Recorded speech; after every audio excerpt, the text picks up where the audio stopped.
quand les flammes sont arrivées à mon niveau, là j'ai pris peur et du coup pour aller voir ma mère, j'ai traversé ces flammes. J'ai essayé de les secouer pour les réveiller, mais ils ne se réveillaient pas. Bonjour, moi je m'appelle Grace et je suis survivante d'un incendie criminel. Ce soir-là, je dormais avec ma mère et mon petit frère et elle a commencé à sentir une odeur de fumée. Donc elle a vérifié un petit peu dans l'appartement pour voir s'il n'y avait pas un fusible endommagé ou une fuite de gaz, quelque chose.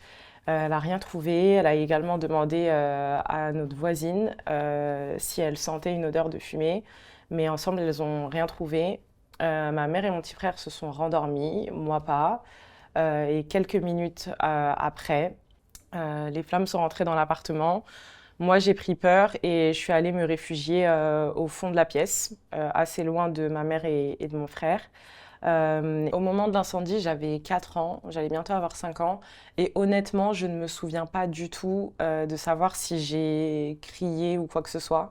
Moi, je me souviens juste de la peur que j'ai ressentie en voyant les flammes rentrer dans l'appartement et la détresse dans laquelle j'étais quand j'ai essayé de réveiller ma mère et mon petit frère et qu'ils ne se réveillaient pas. Le réveil à l'hôpital, il était très douloureux et j'étais également très confuse parce que je me suis réveillée après 3 mois de coma dans une chambre stérile. Mon père était à mon chevet habillé comme un chirurgien. Et j'avais très mal. J'avais très mal au niveau de mes jambes et au niveau cutané également.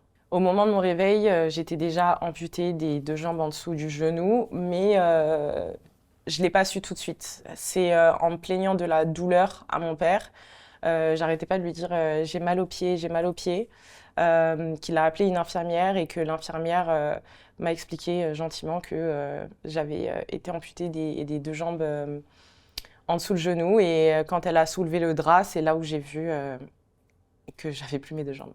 Mon urgence, c'était vraiment de savoir où étaient ma mère et mon petit frère. Ce à quoi mon père m'a répondu qu'ils étaient au ciel. Mais c'est vrai que la mort à cet âge-là, c'est un concept assez vague et compliqué à comprendre. Donc à ce moment-là, je comprenais juste que j'allais pas les voir pendant longtemps. Et je cherchais à comprendre finalement quand est-ce que ça allait être possible pour moi de les revoir.